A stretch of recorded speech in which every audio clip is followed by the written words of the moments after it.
And here we are.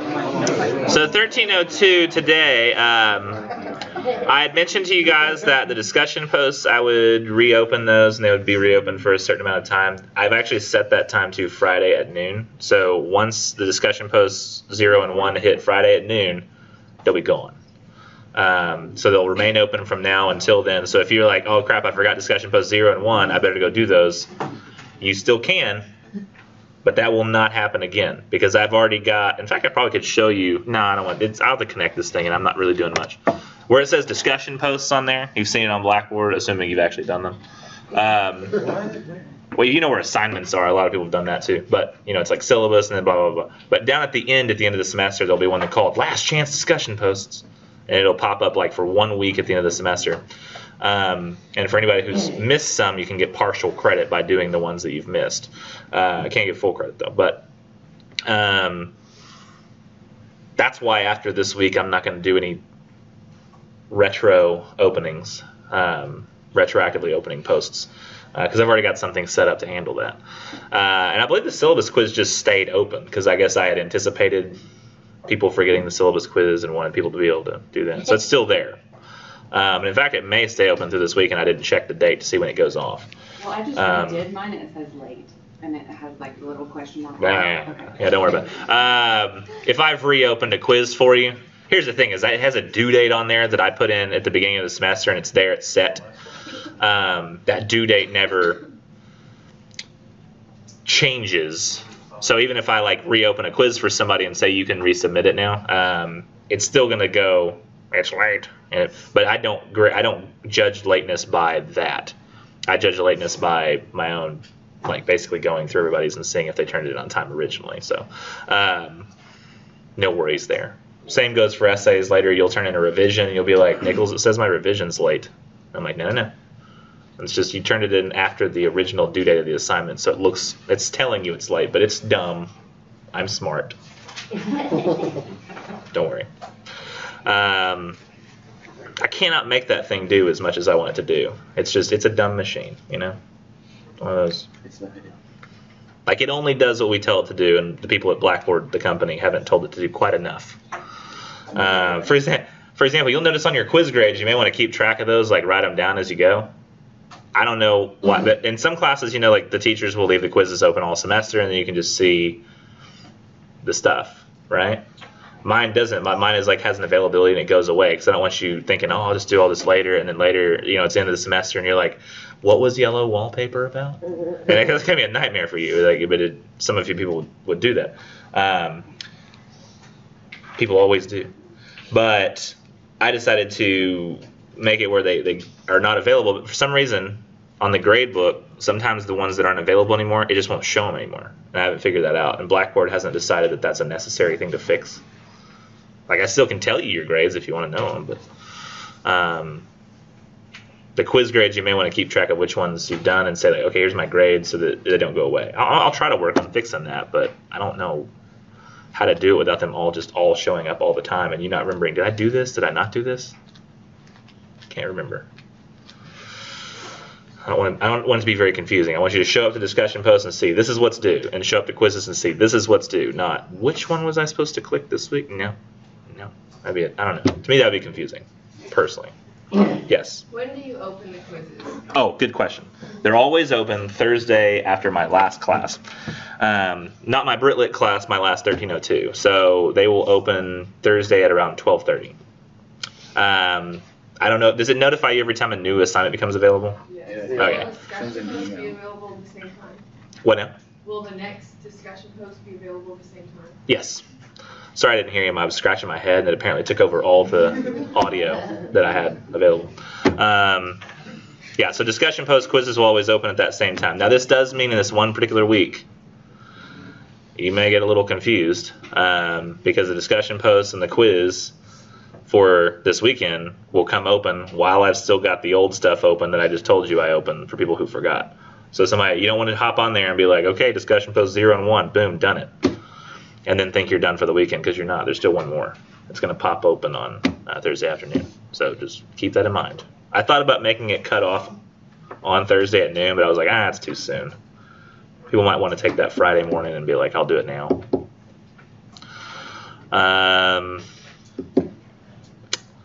Census analysis essay is not due until Tuesday. I don't know if I mentioned that to you, but Tuesday is when you have to turn in because that's the universal day for all classes. So even though it's technically week 3, day 1 is your Monday, day 2 is the technical. So it's Tuesday at midnight? Tuesday at midnight, yeah. I mean, no. I'm sorry. And I'm waiting. 11:59 p.m. actually. No. Yeah. But Tuesday 11:59 p.m. actually. Yeah. 11:59 p.m. And generally speaking, I don't grade your essays first, so I wouldn't be like chomping at the bit like when's he going to grade this on this first essay, because I usually 1301 students are new, they're scared. What is college? So I try to give them an essay back that's a horrible grade, so they'll know the lay of the land quick. Impress upon them the importance of revision. I got a 98 on my first essay. And some people do that, but not everybody. No, I don't give them all terrible grades. In fact, I was very impressed with the grades last semester, but that's not a discussion for right now. Yeah, 1301, I grade theirs first, so they get some quick feedback in their first college class, and 1302, y'all have already got some feedback since I've graded all your discussion posts. No, grade all your discussion posts once. Yeah. Discussion post 0, not yet. Which it's not Twyla's fault. It's not. But I went through the info sheets and I was clicking, and I'm a huge fan of the movie Arrival, or at least I thought I was. And you had a picture that was from that movie. I'm curious, what does that mean to you? Like, what is the meaning of that word? That symbol means human. Okay. And that's what Okay. human. You don't have it. They're not perfect, so Okay. take that as you want. I'm going to ask you something after class if you remember to come ask me to ask you the question, because I don't want to ask it now. Okay. Okay. I have a follow-up question that I don't want to ask it in front of everybody. Okay. Okay. But the reason I didn't do any grading of discussion post 0s last night, which was my plan, was because I went on this wild goose chase looking for an Arrival dictionary of that fake language that exists in the movie and found all this coding talk, and then this is my life. When I find something exciting to like just go chase on, it's not your fault. It's my fault for being what I am. You were one of the early info sheets too, so there might be another picture somebody else put on there, and I go, what's this? And I just start, there was also another wild goose chase yesterday. I was trying to email a t-shirt company to find out if they would let me change the color of the t-shirt that they have that they sell, because the artists at this particular website, they only, with the decals, they get to choose what color shirt goes with it because they're artists. And they're like, we don't want it to be like just you pick any color, like a savage. But it's a yellow shirt, and I don't look good in yellow, nor does my wife. She looks good in everything, actually, but she doesn't think she does.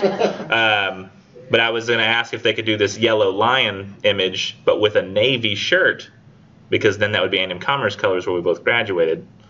So I'm trying to figure out who do I contact, how do I get in contact with them, and I finally found the artist, and I was like, I probably actually shouldn't email him, probably email the t-shirt company directly. That took a few hours of finagling. Are you going to get your shirt? I hope. I haven't got an email back yet. I got an email immediately, and I was like, I'm excited. Yes, they emailed me back, and they said, hi, this is the company. We generally respond to emails within 48 hours. And I was like, this is a form letter. Well, when you find out, let us know. He's sending me an email sent by a robot that says, we care about your business. And I was like, no, you don't. If you did, a human would be like, hey, buddy.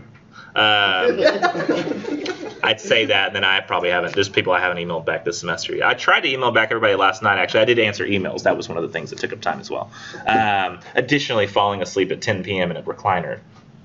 That was the rest. It all sounds like I lost a lot of time, but if you talk about like the time I got home, which was 6, we ate dinner at 7. I sat down, and from 7 to 10, went on a wild goose chase, looked up a t-shirt thing, and answered all the emails that I had. So I mean, I didn't really not get anything done. I mean, it was like I did 3 hours worth of work. It just didn't involve discussion post 0s, which will be pretty easy to grade. So you probably will see those start to roll in this afternoon and evening. After classes, usually on Monday, Wednesdays, it's a weird semester. Like last semester, we all had Connor, right? Some of y'all had Connor. It's Connor, right? I don't know why I'm thinking that's the wrong name. Connors, whatever, yeah. Connor, Vicky, Connors. I remember Vicky. But for some reason, that name just doesn't sound right in my head. You ever hear words like that where sometimes it just doesn't sound right? You're like, that's not right. And then it is. And you're like, why did it not sound right? But She was in here last semester at 1, and y'all were as well. But now she's not, and then nobody's here until the cops come. Not for me. There's a police academy that meets in here at like 6 p.m. But so that means that I'll get to camp out in here, close and lock the door. If you really have a question, you can come knock, but not for just talking. And then I'll come and I'll open it. Yes, what's the question? And I've got a question. But I'm gonna set up like my tables here, and then I'll make my command station where I can get some great stuff done. So that's gonna happen usually like on Mondays and Wednesdays. I also did it on Fridays, but also Fridays I'm gonna be editing videos, then starting the render. You can see my weeks are pretty full. Did you have a family too? I got kids, and everything's like perfectly partitioned out. My life is measured out in coffee spoons. I don't drink coffee. It's from a poem we're going to read later. That line that I just said was. And we've talked about philosophers. It's a pretty full day so far. If y'all heard the philosopher talk. Considered ADD medicine? I talked to my doctor, and he said you should go get tested. Yeah. He said, but I can't prescribe you an ADD medicine until I get the official testing done for the ADD people. And then there's only one place in Texas that does it, and it's in I mean, you're Rockwell. not ADHD, but I kind of believe you might be a little like you. I have started grading enough times and then realized 2 hours later that I was doing something completely unrelated to know that at least something's got. Apparently, my wife said this doesn't happen to most people, and I was like, really? I do that all the time. I just assumed. I started typing the essay last night, and then somehow was watching funny videos on YouTube.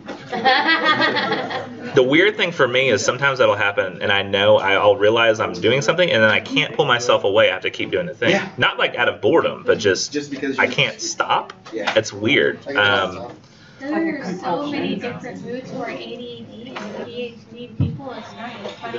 It's like, I can't do this because I'm overstimulated, or I can't stop to do this thing. Then I have no interest to do this thing, but I remember back when Skyrim came out. I woke up at 8 a.m. and started playing Skyrim, and I don't know if this is normal, but at midnight I realized I hadn't eaten. Yeah, no, I did that. And I really had to pee, and I was like really dry mouth. I was like, Yeah. what happened? Yeah. It was very Did weird. I not hydrate or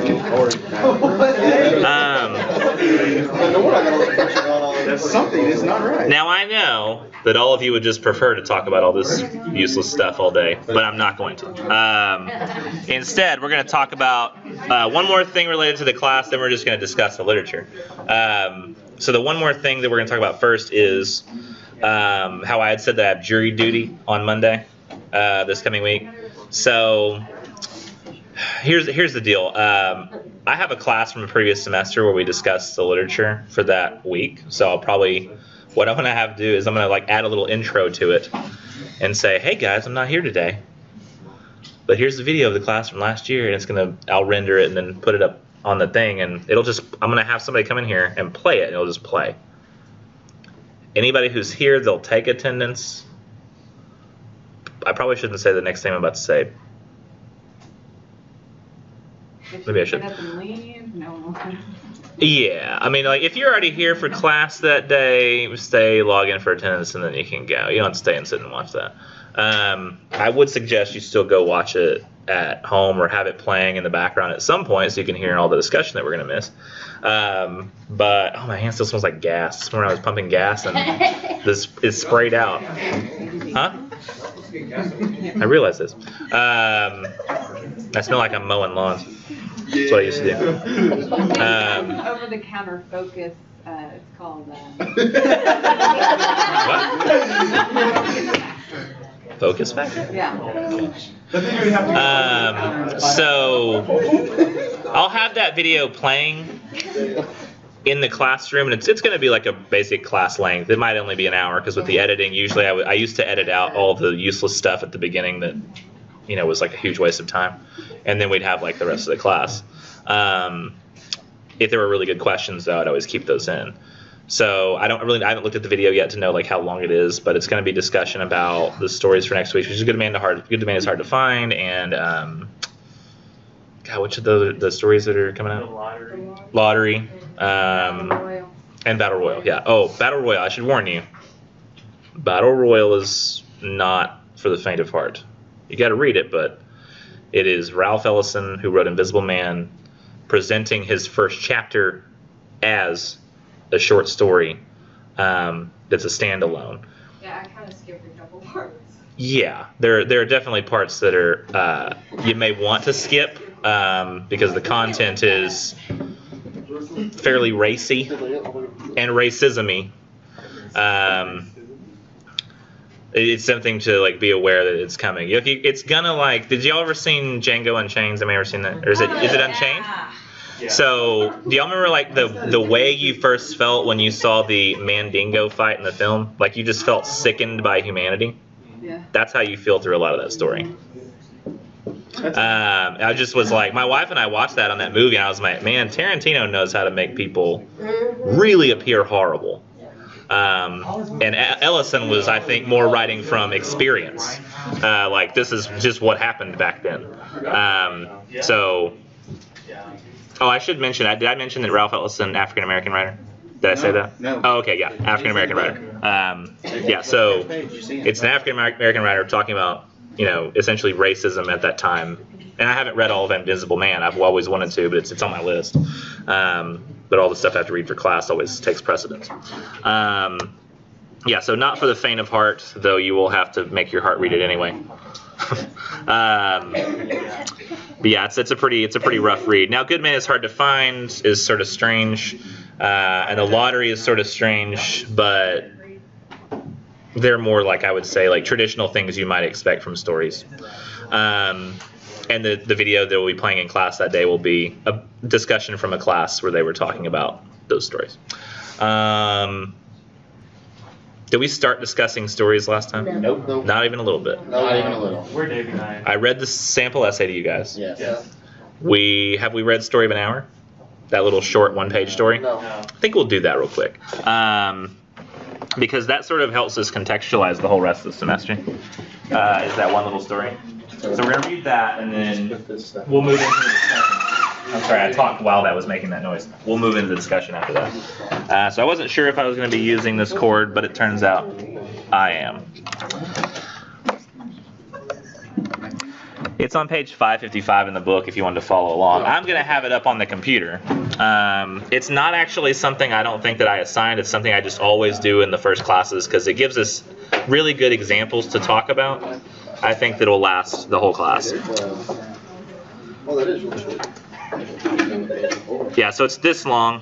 You can see it's not very long at all. Yeah. Story of an Hour.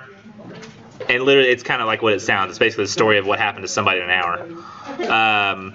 By Kate Chopin in 1894. So it's important, I think, to contextualize what you're reading in terms of the 1890s, late 1800s. And I'll read this real quick, and then we'll talk about. I'll kind of just talk about how its effect on the census analysis essay and how it maybe could help. I'll try to give you some context for like when you're writing your essays, the kind of things you should think about for developing your opinions, figuring out why you have those opinions, and then putting that into an essay. Knowing that Mrs. Mallard was afflicted with a heart trouble, great care was taken to break to her as gently as possible the news of her husband's death. It was her sister Josephine who told her, in broken sentences, veiled hints that revealed in half concealing. Her husband's friend Richards was there too, near her. It was he who had been in the newspaper office when intelligence of the railroad disaster was received, with Brentley Mallard's name leading the list of killed.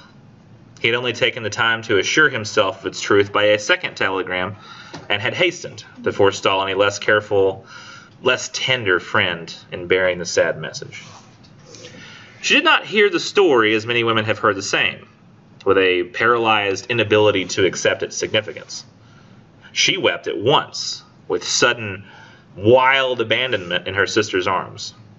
And when the storm of grief had spent itself, she went away to her room alone. She would have no one follow her. There stood, facing the open window, a comfortable, roomy armchair. Into this she sank, pressed down by a physical exhaustion that haunted her body and seemed to reach into her soul. She could see in the open square before her house the tops of trees that were all aquiver with the new spring life. The delicious breath of rain was in the air. In the street below, a peddler was crying his wares. Notes of a distant song which someone was singing reached her faintly, and countless sparrows were twittering in the eaves. There were patches of blue sky showing here and there through the clouds that had met and piled one above the other in the west facing her window. She sat with her head thrown back upon the cushion of the chair, quite motionless, except when a sob came into her throat and shook her, as a child who has cried itself to sleep continues to sob in its dreams. She was young, with a fair, calm face, whose lines bespoke repression and even a certain strength. But now there was a dull stare in her eyes, whose gaze was fixed away off yonder on one of those patches of blue sky. It was not a glance of reflection, but rather indicated a suspension of intelligent thought. There was something coming to her, and she was waiting for it fearfully. What was it? She did not know. It was too subtle and elusive to name. But she felt it, creeping out of the sky, reaching toward her through the sounds, the scents, the color that filled the air. Now her bosom rose and fell tumultuously. She was beginning to recognize this thing that was approaching to possess her, and she was striving to beat it back with her will, as powerless as her two white slender hands would have been. And when she abandoned herself, a little whispered word escaped her slightly parted lips. She said it over and over under her breath. Free. Free. Free. The vacant stare and the look of terror that had followed it went from her eyes. They stayed keen and bright. Her pulses beat fast, and the coursing blood warmed and relaxed every inch of her body. She did not stop to ask if it were or were not a monstrous joy that held her. A clear and exalted perception enabled her to dismiss the suggestion as trivial. She knew that she would weep again when she saw the kind, tender hands folded in death, the face that had never looked save with love upon her, fixed and gray and dead. But she saw beyond that bitter moment a long procession of years to come that would belong to her absolutely. And she opened and spread her arms out to them in welcome. There would be no one to live for during these coming years. She would live for herself. There would be no powerful will bending hers in that blind persistence with which men and women believe they have a right to impose a private will upon a fellow creature. A kind intention or a cruel intention made the act seem no less a crime as she looked upon it in that brief moment of illumination. And yet she had loved him. Sometimes. Often she had not. What did it matter? What could love, the unsolved mystery, count for in the face of this possession of self-assertion, which she suddenly recognized as the strongest impulse of her being? Free. Body and soul free, she kept whispering. Josephine was kneeling before the closed door with her lips to the keyhole, imploring for admission. Louise, open the door. I beg, open the door. You'll make yourself ill. What are you doing, Louise? For heaven's sake, open the door. Go away. I am not making myself ill. No, she was drinking in a very elixir of life through that open window. Her fancy was running right along all those days ahead of her. Spring days and summer days, and all sorts of days that would be her own. She breathed a quick prayer that life might be long. It was only yesterday she had thought with a shudder that life might be long. She arose at length and opened the door to her sister's importunities. There was a feverish triumph in her eyes, and she carried herself unwittingly like a goddess of victory. She clasped her sister's waist, and together they descended the stairs. Richard stood waiting for them at the bottom. Someone was opening the front door with a latchkey. It was Brentley Mallard who entered. Little travel stain, composedly carrying his gripsack and umbrella. He had been far from the scene of the accident and did not even know there had been one. He stood amazed at Josephine's piercing cry, at Richard's quick motions to screen him from the view of his wife. And when the doctors came, they said she had died of heart disease, of the joy that kills. So she's dead. So there's two things I want to talk about in terms of interpretation of stories. I think that, many teachers, I'm sure, I don't know how it is now. There's supposed to be a change in the way that English teachers have approached literature in the last few years. We're not supposed to tell you that there is a right answer to the story. Like, this is the only thing you should think. There are, however, a heck of a lot of wrong answers. Usually involving complete ignoring certain details that exist in the story. And I'm not saying that I don't want to. I always feel bad when I call people and say, "Hey, what do you think was going on?" Because some people, I don't want to put you on the spot. But it's very understandable if you heard this story, because I was reading it out loud too, and so you weren't reading it to yourself, and so you may have, in the moments of the story that had the most emotional tension, your brain went off and went, what if he was abusing her? Right? Because I know that some people have had that thought when you were reading this, like maybe he was abusive and that's why she felt free. You're like, why would she feel so free? So your brain was kind of going off there and not really paying attention to what was actually happening in the story, because the author is very clear. She says, free, free, body and soul, free. And she didn't stop to ask if it were a monstrous joy that held her. She didn't stop to think, am I a monster for feeling this way? And she says in the next lines, she knew that she would weep again when she saw the kind, tender hands folded in death. So she's very clear. He's a kind, tender man. And she said the face that had never looked save with love upon her. So he had never looked at her in a way that did not involve love. So I think that the author is very clear here that she's trying to dispel the notions that he was abusive or mean in any way. He always looked at her as a husband should. He was always kind to her. He was tender with her. However, there is that moment that she says after this where she says there would be no powerful will bending hers in that blind persistence with which men and women believe they have a right to impose a private will upon a fellow creature. I mean, you know what I mean? Like, I think there's a reason that things change when people get married. There's the dating and the dating and the dating, and like, I'm going to press you by taking you to a movie. I'm going to press you by taking you to some restaurant somewhere. We're gonna go to Dallas. We're gonna go on a trip. We're gonna go to San Antonio. We're gonna go to California. We're gonna do all this stuff. And then you get married. You kind of settle in because you realize, I've got this person, they've got me. And like, if you were to say to your wife, you're like, yeah, I'm gonna go out and I'm just gonna go drink with my friends till like 3 a.m. We may or may not drive home drunk. And you're like, no, that's not how life works anymore. You're here. Or like you sit down to pick out a movie, and it becomes kind of hard now that my wife's interests and my interests are sort of like set. And it's a very strange thing. Did y'all have this problem picking out movies where it's like, I was like, hey, you said that Coy and Kevin, they're watching Black Mirror. And you like to watch what they watch, maybe we watch Black Mirror. She's like, I would like to do that. I was like, right now? No. Okay. Well, how about, she's like, what are you in the mood for? And she's like, well, we could start that show on HBO called Sharp Objects. I was like, I don't want to get into that.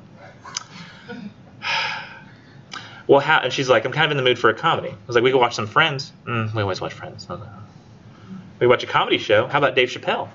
She goes, no, I'm not feeling Dave Chappelle. I was like, what about that John Mulvaney guy that we laughed at the other night? She's like, I guess. So I don't really want to watch John Mulvaney. She doesn't really want to watch John Mulvaney. Yet here we are. We're watching it. She's on her phone. I'm trying to ignore it so I can read my book. It's that blind persistence with which men and women believe we have a private will upon a fellow creature. It's just, suddenly it's like what you do, it no longer you can just do it. It matters what the other person thinks about it. And so you make concessions for that person, and you make decisions. Sometimes it ends up like that, where both of you end up watching something that neither of you care to watch, just because you're like, I know that desperately they don't want to watch this other thing. But sometimes, it's a magical thing where you end up doing stuff together and it's fun, and you end up just kind of, you're like, hey, what do you want to do today? Like, let's do this. All right, we're gonna go. And then you end up taking pictures with the family, and it ends up like this. Have I shown y'all this picture yet? Yes. Yeah. So like you get like magical things like that happen, and it's all worth it. It's all wonderful. But there are people who they get into marriage and they've always wanted to be married, and then they realize, oh crap, I did not realize I was in a sense losing my freedom. I mean, you can't just like when you're in a marriage be like, I'm not saying I've ever had these thoughts, but I can imagine there are people who when they get married, they don't want to really stop having sex with other people. They're like, oh, I'm curious what sex with that person would be like. Honey, might I go and pursue sex with this person? And they would say, I think, yeah, that's fine. Sex is merely an activity, so have fun. No, it becomes pretty freaking exclusive at that point for both of you. or it should. If it hasn't become exclusive, but you want it to be, that person's probably not for you. So there is that persistence, right? And so she said, and this is, I think, the part for her that's free. She said there would be, where's my cursor? There it is. There would be no one to live for during those coming years. She would live for herself. She realized that was the strongest impulse in her being. She didn't want to like be a wife at home and doing everything for him, and he comes home, and this is the 1890s too, so it's like that's another thing to factor into the details. And when you're thinking about whether or not she's a monster, an important thing to realize is that when he comes home, one, she does not murder him. Like, free again. Two, she does not kill herself like, I'm just gonna, there's no point in living anymore. I thought I was gonna be happy, now I know I'm not. Die now. No, physiologically, her heart at the disappointment of seeing her husband and knowing the rest of her life would involve being married to him breaks, and she dies. The doctors, you must pay attention to the rest of the story to know that these doctors who come in and they say, oh, well, she died of, where is my cursor? Joy that kills. Yeah, they're not right. They're wrong. That's not what happened, because we see everything leading up to she's anticipating this freedom. She wants this freedom. She doesn't have it. But what can we, when we get to interpretation of poetry, things are a little different, because sometimes to one person the details might be one thing, but to another it might be something else. When we read Good Man Is Hard to Find, the religious guy who's like saying weird religious things but also is kind of like a scary dude, you could also interpret what he's saying in multiple ways. It's if you're given details about that thing and you're ignoring them for the sake of your interpretation, that's when you're interpreting, I think, possibly incorrectly. So if you said maybe he was abusive, if you're having to do those like what if statements, then it's probably not an interpretation you should run with. But like, but what if this is happening? But we don't know that is, so we can't make that interpretation, you know? At least, and think of it as like this is a definitive interpretation that's real. It could just be something, you know, that you're like, I think that this might be the case, but it all depends on a detail we don't know. What we can, and what the most interesting thing to me is like knowing what we just talked about, or what I just said on this story, one thing that we can completely have an opinion about is it a monstrous joy that holds her? Is anybody in the room that you think she's a monster? No. Don't feel bad if you do think she's a monster, because essentially what happens is she's so disappointed that her husband's alive that she dies. That's the news headline of it, though, to be fair. That's like a reduction? Yeah. She doesn't get to be free from her husband or from the husband-marriage relationship and dies as a result. Like the disappointment of that moment. So, does anybody in the room feel that she is a monster? Yeah. Yeah. Essentially, she wanted her husband dead. Yeah. Didn't realize it until that day, but she's like, life would be better if my husband were dead. That sounds totally right? Morbid. Like, well, yeah, it's a strange thought to have. Yeah, but I've been married for almost 20 years. Oh, wait, where are we going with this? Okay. And I love my husband, but he's super annoying. I'm just gonna tell, like, he's a state trooper. Yeah. Typically, he's worked like 2 weeks a day, 2 weeks a night, and he's gone at the border a lot. So the last year he hasn't been. He's been like at home. He works Monday through Friday. And so like the other day I was like, so like, are we never gonna work nights again? And he was like, that's really rude. And I'm like, I'm not saying I don't love you. I'm just saying it's nice to have time away that from time. you. It's like, funny. I'm not constantly, you know, not only taking care of the kids, but You. what do you need? Yeah, like, I mean, it's just nice to come home and not worry about somebody else.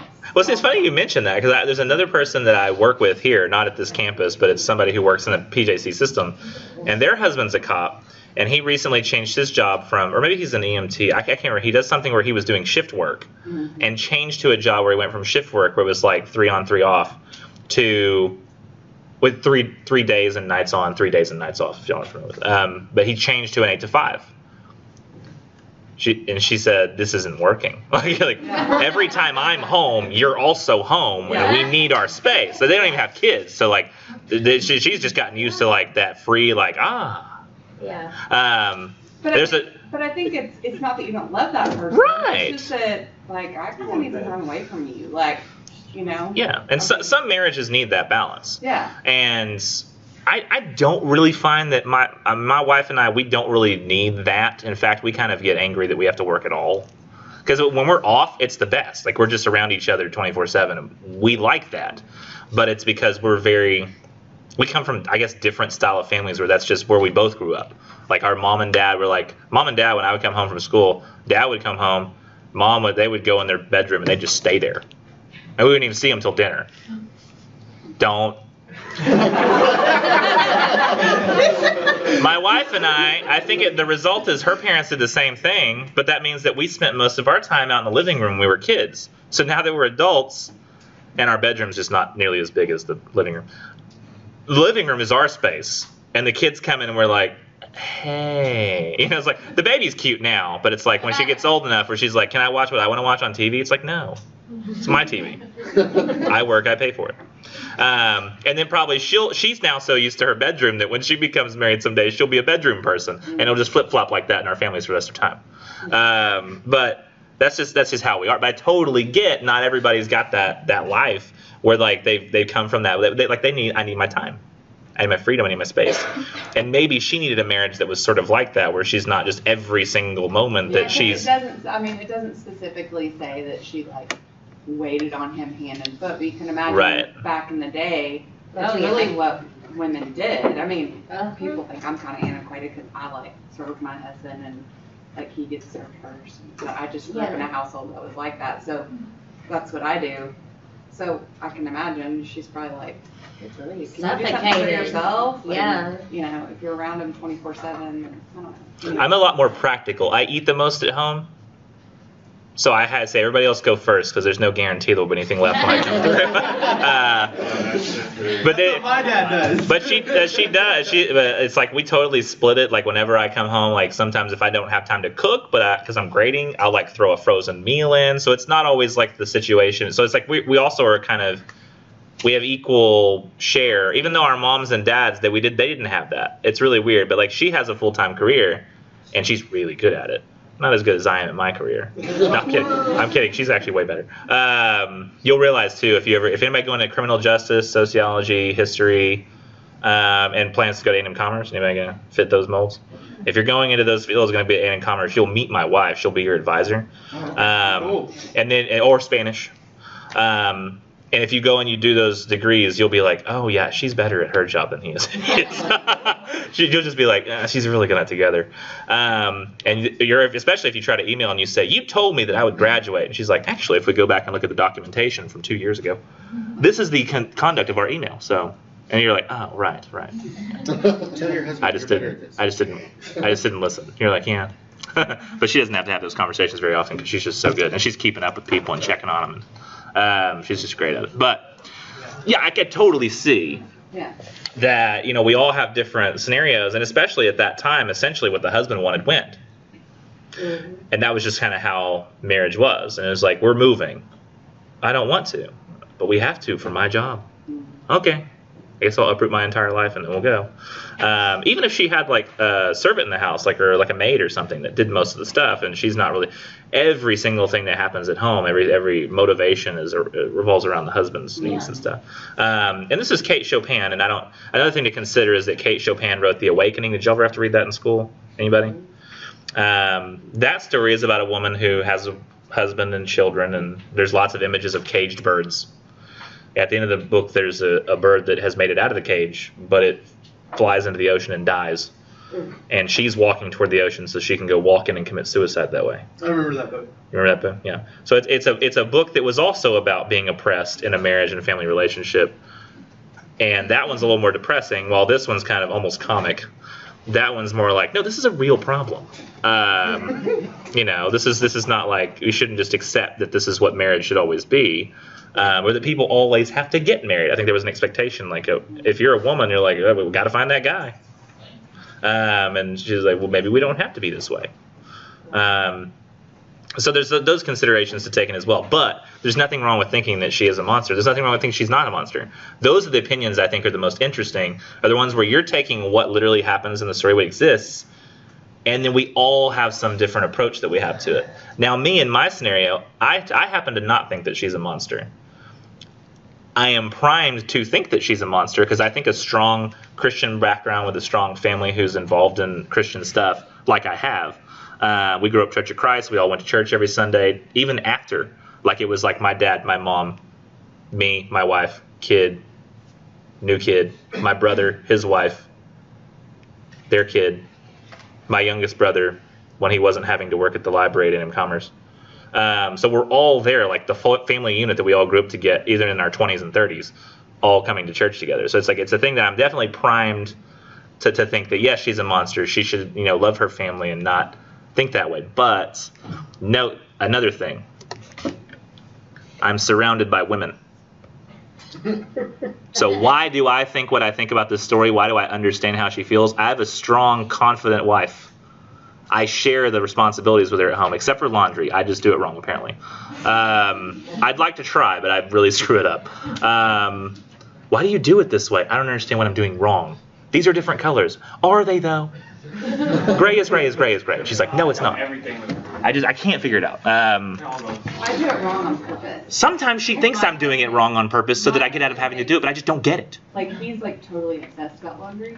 And so I just do it wrong so that he doesn't ever ask me to do it. Like, okay, he's not asking me to do it. Like, and you're like, huh? He's like, you're like, honey, I just can't figure out dinner. It's just so elusive. How do you turn on the Here's your toast. Why is it black? I thought, don't you set toast on fire? Isn't that how it works? No, but I've got, and she too, she's really into art, and she's always been super confident, and I've always tried to instill, she's actually, I don't know if you know this, but there's a lot of research into the fact that when girls don't think they're good at math, that's completely like a social stigma. Like, girls can be good at math and usually are almost as much to the degree that men are, but it's hard to test because that social stigma has always been there with like math and sciences. But I've always convinced her that science is super easy and math makes sense. And so she's really great at math and science. So she's a confident, and this one, she's a little, whew, she's got an attitude. But I'm surrounded by, women that I really want them to do well in life. If I'd had 3 boys, maybe I'd have a completely different consideration, right? Like my mom and dad did. So it's a completely, I think, different family set. Or if I had a larger family or a smaller family, or if I'd never gotten divorced, all of those can inform how I feel about this one little story. I sympathize with a woman because I'm surrounded by women, a confident one at that. And I mean, I get it. So if you feel the other way, I mean, maybe you've got like a strong Christian background, or like you live in a giant family, your family is life. But as long as the whole point of the synthesis analysis essay is figuring out why you think what you think. That's the point. And that's what I want you doing on every opinion that you have in this course, whether or not you mention it on the discussion post, is why do I feel this way? What is it in my background that's caused me to develop this opinion? It's not just because this is the right way and that's how it is. You feel that that's the right way for a reason. It's a matter of figuring out what that reason is. And the reason I really want people doing this, if you can trace that motivation back, is I think that in the social media generation, Facebook has algorithms that show us what we see based on what we tend to like, which means that we become further extreme examples of ourselves. I've noticed even when talking to other teachers here, I say, did you hear about this news story? And they say, no. And I'm like, weird. And then I hear them talking about news stories that happen, and I'm like, I hadn't even heard of this. What is this? And it turns out, like, we will just not even see things that it tends to realize that we don't particularly click like on. And it just says, we're not going to show you that anymore because you don't like it. We want you to stay here on our website and look at ads. So anything that makes you go away, we're not going to show you. And so we've got to be able to not just look at those things, but then assess their validity and assess, why am I being shown this? Is there a reason that somebody thinks I would be taken in by this? Always click the links, read the article, realize whether or not it's trying to hit our biases. Because sometimes it is. It's a dangerous world we're living in right now, where our opinion is essentially being swayed by machines that have no thought as to what they're doing to us. It's a terrifying thing. I watched a TED Talk about a guy talking about how YouTube affects children. I think I saw that. It's kind of insane. He said the people in Silicon Valley who are building these programs don't let their kids watch YouTube, and they don't give their kids phones until they're like 17. And I was at Walmart the other day, and I saw a kid. I was like, man, that kid's been really good. The baby had a phone like this. It was like a kid my kid's age, like had a phone just sitting there watching it. Granted, that does work. I'll be honest. When you get like, she's freaking out. We got to calm her down. Paw Patrol. But it's weird that like that ends up, especially YouTube, because it just goes from video to video. And I was terrified one day. My daughter tapped a video on YouTube to go to the next one. I didn't even know she could do that. Oh, yeah. She went, I want to watch this one. She was 18 months old at the time. I was like, what? I said, she does this? And my wife said, yeah. And I said, we need to keep her away from the phone. We need to stop this. Because I just watched that YouTube TED Talk about like you could go from Baby Shark doot doot doot to people making masturbatory jokes in a Mickey Mouse costume in 10 autoplays without any clicking. It just went autoplay, autoplay, autoplay, autoplay, autoplay, and it was in like some masturbatory Mickey Mouse joke. There was a whole video of it. And if you just let your kids sit in front of YouTube, that can happen.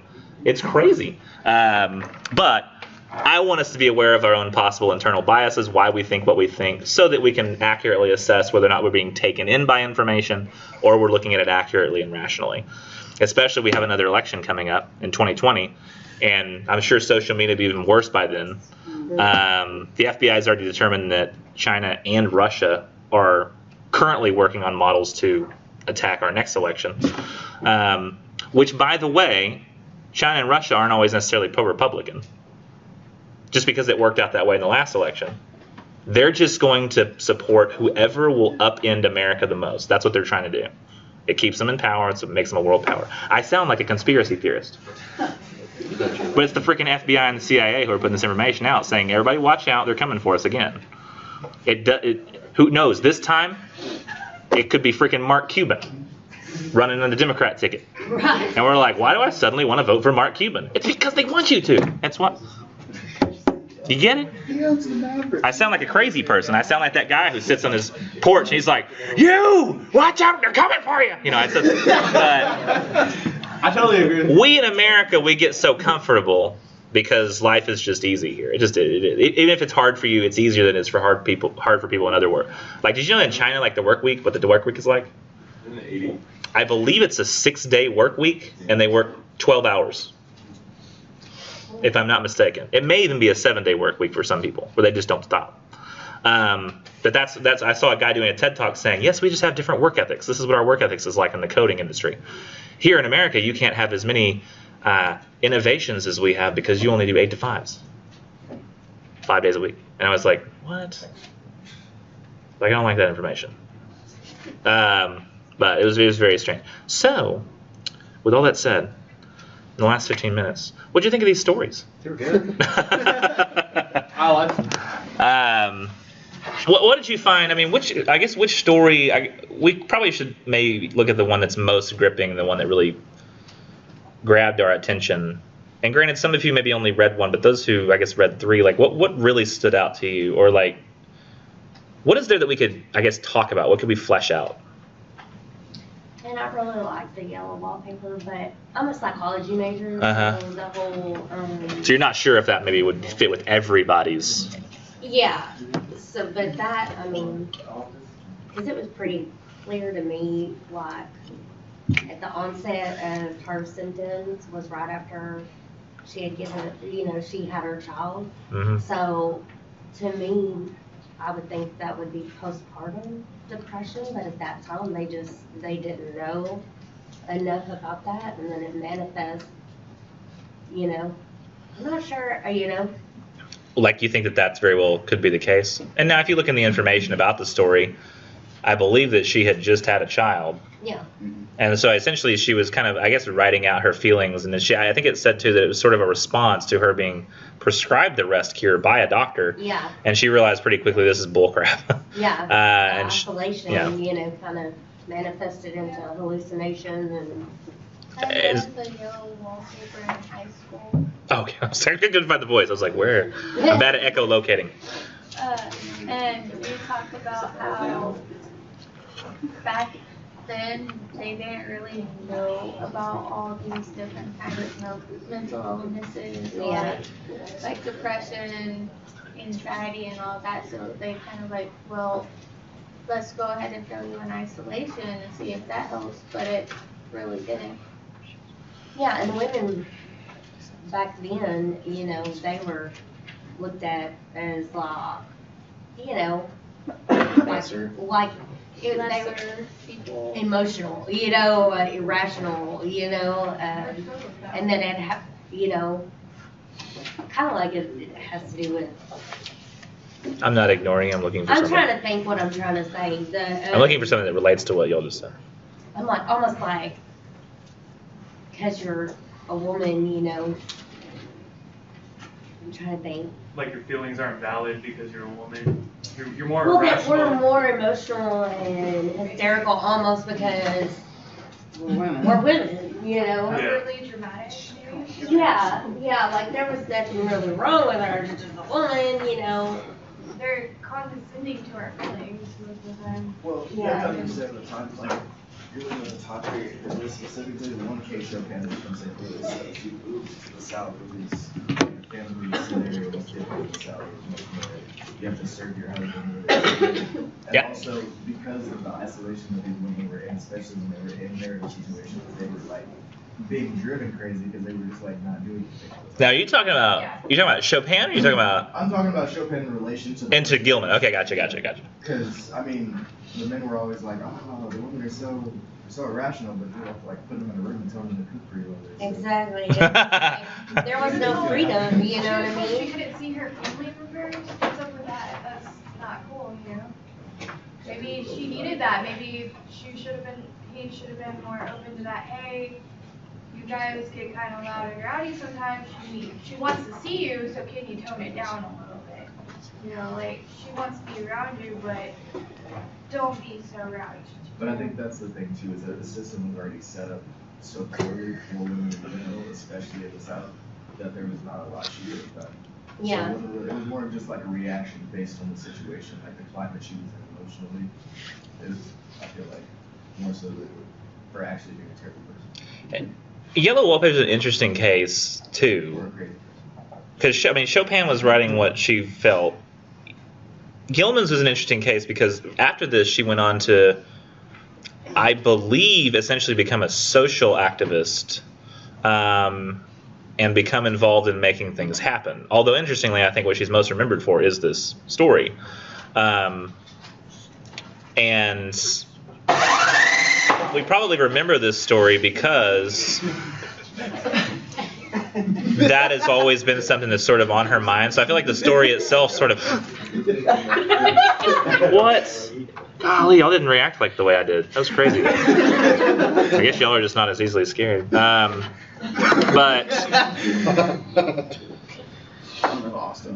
Yeah, I think that there was nobody there to change anything until, like, you know, Gilman wrote a story, Chopin started writing stories, people started thinking about it. And I mean, people act like art doesn't really do anything. I feel like, you know, literature is a form of art. Like, people say like, like, well, why would I read books, blah blah blah. But often it's kind of like a. I wasn't gonna go there. I'm not saying you're wrong, but it's just not the word I was going for. I was going a different direction, but. It's kind of like maybe a litmus test for society at the time, like what's going on. Like, it's really interesting. I read a series of books over the break called the Broken Earth trilogy. Has anybody heard of that? Has anybody heard of N.K. Jemisin, a sci-fi writer? You've heard of her? She made history the last 3 years, or in this year, because she's the first woman to ever win 3 Hugos consecutively, which is the sci-fi. Like it's basically Nebula's put out by writers. Hugo is voted for by fans. So she won the Hugo for her first book in the trilogy, the second, and the third, which has never happened. No set of books has ever won all the awards. She's also the first African American writer to do that. And I read the books, and they don't read like sci-fi. Sci-fi. Her name is N.K. Jemisin. It's really Nora Jemisin, but she goes by N.K. Jemisin. But the books read like. I mean, her world building is incredible. It's like it's insane. Like she builds this world and makes it. But most sci-fi, like when you start reading it, which I've always liked sci-fi, but when you start reading it, you can tell. Now that I've read her books, you can tell these books are written for white dudes. Because there's a lot of focus on like the technical language and like there's a hero and he's got to go solve a problem. This book you can tell is written by a minority woman and has minority woman concerns, and even thinks about like the greater society that's happening right now. Whereas often, white guys writing what white guys have always written in sci-fi kind of just feels like playtime. Like sci-fi oftentimes just feels like playtime. It's not really trying to do anything, and she's coming in and trying to actually do something, and it just feels different. But that change and why people are voting for that and why people are liking it is it's a litmus test for where society is at right now. It's a response. The literature is sort of matching how people are feeling in society. It's becoming what society is, and so I think that Charlotte Perkins Gilman, she wrote that it was something being whispered in homes. Like, maybe we shouldn't always have to do this. Maybe we should have more freedoms. And then that became a story that it takes some traction and it stays, and we're still reading it. Well, if you looked after the story, there's about a page that talked about how, reactions to the story and its effect on society, and it kind of went into talk about how... the Gilman story? Yeah. How it kind of sheds some light on the whole rest therapy thing and all of that. Yeah, like it let people know that this was going on, and a lot of, if you look at last semester had me for 1301. Okay, so quite a few. I know you did. I don't know why I was even asking. But we watched that video that was like that one TED talk of that guy who talked really fast, and he was talking about psychology and why we do what we do that's wrong and evil. Really bad. There's something that stuck out to me after reading the Yellow Wallpaper story that had really never stuck out to me before, despite the fact that I'm a husband who believes his wife can do anything and so can his daughters. Something that had never even occurred to me to think about was in that thing he's showing the Stanley Milgram studies on like the Stanford prison experiment. And he's talking about Stanley Milgram studies of like how many people will go all the way and electrocute a stranger. It's like in maybe one or two studies he even used women. The rest were nothing but men. It was like nobody cared what women, like nobody would think that women are different or that mattered what women would do. And so there's sort of that say it's kind of like Twilight, you were saying, like people just think that you're emotional and rational. People think they know what women are like without ever even bothering to test them. And that's how it was for so long. Even like that was 60s or 40s or 50s or 70s or something when the guy was doing those experiments. That's recent. This was the thing I was trying to find earlier. But I follow the feminism subreddit, but often the things that they put on there that are supposed to be funny really aren't funny. Like, I don't know why. It's just everything that's meant to be funny isn't. But I thought this one kind of was. It says, the next time a man starts yelling at you, cut him off and tell him you just can't talk to him when he's being so emotional. But you think like that flip, like it's weird. Like some people say, I can't talk to you being so emotional. But if a woman said it to a guy, I'd be like, what? It'd be like, we do say that to a guy. And then somebody responds and says, or say, I have done this and confirm, or no, somebody said, I have done this and confirmed. That is a lot of fun to watch somebody implode afterwards. And somebody says, well, bonus points if you tell them you think it's cute when they get so angry. Extra credit if you tell them to calm down. Or ask the guy if he's on his period. But it's the stuff that's made it, that's always, and that's not always in maybe like, it's not always in all parts of society, and many of you in families where this is stuff that doesn't even happen. But I imagine that these are ideas that still even persist in, places that maybe education is not as easy to get, or society hasn't quite made it to. I think that there's a lot of areas of society it's kind of like weirdly like the sun. This is a terrible example. A photon, like I think it's a photon. starts at like the center of the sun, and it takes like a few 100,000 years or maybe a few million years to get to the surface. But once it reaches the surface, it shoots out at the speed of light and can make it all the way to Earth in 7 minutes. So it takes forever to travel that small distance within the sun. I don't know if it's a photon exactly. It might be some particle that... But a photon's a particle, right? Mm-hmm. It's a photon. So I guess it is a photon. But it's like somehow progress is that way, like societal progress. Where like there are people who are like, yes, this is what the world is now. And some people are like still like, man, I really just hate other people who aren't white. You know? And they don't ever learn not to. Because they're nowhere near other people and learning what society's doing, so it just kind of persists. You know? And so like, women aren't people. Or those kinds of ideas that just never make it. And I think there's an area of society that will still remain that way. What time are we at? 2:41. We got 4 minutes to keep talking about cool stuff. I do have a question about when you brought up the electroshock therapy, basically, or when a stranger was shocking another stranger, and you mentioned that women were used. Could that, on the flip side of that, if you were to reverse that, could you think that no one cared what happened to men as far as shocking the hell out of their brain? I mean, is that not... Oh, here's the thing. Nobody actually got shocked. And also, nobody actually cares about them. So it's like, are you saying like nobody? Oh, you're saying That's true, Brad. Nobody would care whether a man got shocked. And see, here's the thing: is in the female experiment, I don't even know if they switched out the actor with a female actor. It very well could just be they were testing whether a female would shock a man. Yeah. Not if they were testing whether a female would shock another female. I don't know. Okay. So I have to look further into that. Even then, then that would also factor in. I don't know if they ever tried switching out the electrocuted person with a woman.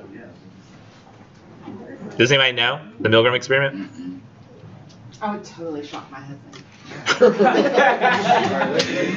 There's a story we're not reading in this class that I find really compelling, but I've never found a way to get it into the class, and no textbooks carry it. But it's a story by a Catholic writer named Andre Dubus, who he wrote a story called A Father's Story. It's a guy who's really religious, but his daughter does a bad thing. She essentially like drinks a little too much, drives on the road, doesn't see a guy running across the street at night, and hits him. And rather than going to the police, the dad sort of helps her cover it up and pretend like it never happened, because it was just a hit and run. There wasn't a whole lot of, this is like the 70s or 80s. It wasn't a time when you could, let's go find some, camera footage of some place and track this person down, or look at the tire tracks. There wasn't as much like way to catch people. And so it's weird, but at the end of the story, he has this in his mind. He's having a conversation. The main character is with God, and he says, you let me down. And like he says, but you had a son. You don't know what you would have done had you had a daughter, like had Jesus been a girl. And he says, if I'd had a son, he said, if it was one of my sons this happened to, I could have watched a guy bear the brunt of all his problems. He says, you couldn't have watched, if you had a daughter, it's different. He was trying to explain that to God in like this moment. And he says, well, then you love in weakness. And he says, as you love me, or something like that. But, so it's a weird thing where he sort of admits that he's doing this horrible thing for the rest of his life. He's going to cover it up. But, there is just that different way, like you say, in which if people had been asked to shock a woman, maybe they couldn't. They're like, no, this is bad. But a dude, you'd be like, I don't know, shock him. He probably can take it. He's a man. That's what I'm saying. Right? There's a different feelings about. It's not because I hate my husband. Yeah. It's just because I think he could tolerate it. Like, I've always wanted to, like, test the taser out of him, because he's got a taser, and I'm like, well, you could take it. Like, I don't want you to shoot me, because it would hurt. But you've already been shocked before, so I think you could be okay. It's weird. Yeah, we'll have to continue talking about this stuff maybe a little bit next week. I don't know. But there'll be a video. The video too will, and granted, this is the larger class with the more opinionated people, so we'll probably always have the best discussions, unfortunately. But the videos this week will probably end up having mostly discussion from the Tuesday, Thursday class, because there's two of them. So they've got a whole hour and stuff to talk about it. So it doesn't say if they use women as the shock subjects, but it's. Do you want to keep talking about Owl Creek? We want to talk about something else? What did you just say? This really is how this works. This is how it's going to work every class. What'd you say? Think about what you said on your discussion post, and if you really wanted to bring that up. Huh? Did you ever look that up? I actually did. Oh, dang it, I do have to turn the projector on. Because I wasn't just going to tell you that the Battle of Jefferson you found is not the one that the story referred to. Really? I wasn't just going to tell you that because I didn't think that was fair. So I had to show what I was talking about. So, is it on?